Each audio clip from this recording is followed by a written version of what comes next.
নমস্কার বন্ধুরা, তোমাদের সকলকে স্বাগত জানাই আমাদের কেরিয়ার পয়েন্ট ইউটিউব চ্যানেলে। তো আজকে ভিডিওটা শুরু করা যাক। তো তোমরা দেখতেই পাচ্ছ যে আমরা এখন এসএসবি বা সশস্ত্র সীমা বলের অফিসিয়াল ওয়েবসাইটে আছি। তো আজ ছিল এসএসবির প্রতিষ্ঠা দিবস। তো আমাদের এই এসএসবি প্রতিষ্ঠা দিবস অনুষ্ঠিত হলো এবছর শিলিগুড়িতে অনুষ্ঠিত হলো। খোদ স্বরাষ্ট্রমন্ত্রী অমিত শাহজি সে উপস্থিত ছিলেন এবং সেই অনেক বিভিন্ন কর্মের মাধ্যমে কাজকর্মের মাধ্যমে আজকের এসএসবির যে প্রতিষ্ঠা দিবস সেটা পালন করা হলো।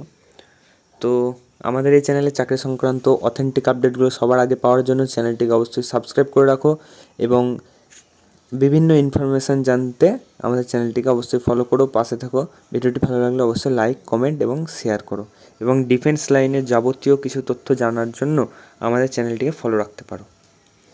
তো আজ এই প্রতিষ্ঠা দিবসে এসএসবি অমিত শাহ এসএসবিকে অনেক উপহার এবং পুরস্কার সে দিল এই ব্যাটালিয়ানদেরকে এবং এসএসবি এর আগেও কেন্দ্র সরকারের কাছ থেকে অনেক ভালো কাজ করার জন্য অনেক অ্যাওয়ার্ড পেয়েছে তারা।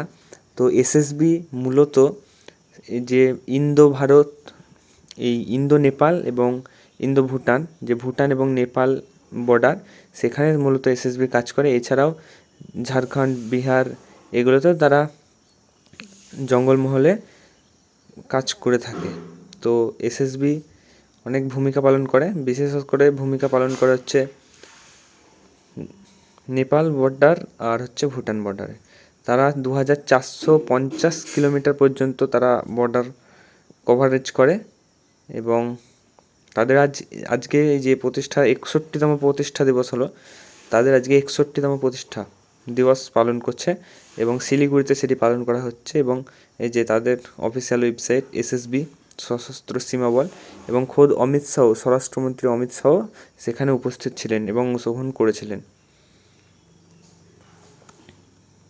তো তোমরা যে দেখতে পাচ্ছ এসএসবির অফিসিয়াল ওয়েবসাইট, এই যে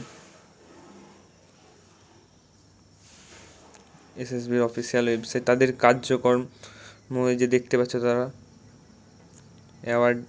অনেক অ্যাওয়ার্ড পেয়েছে তারা, এগুলো সব এসএসবি।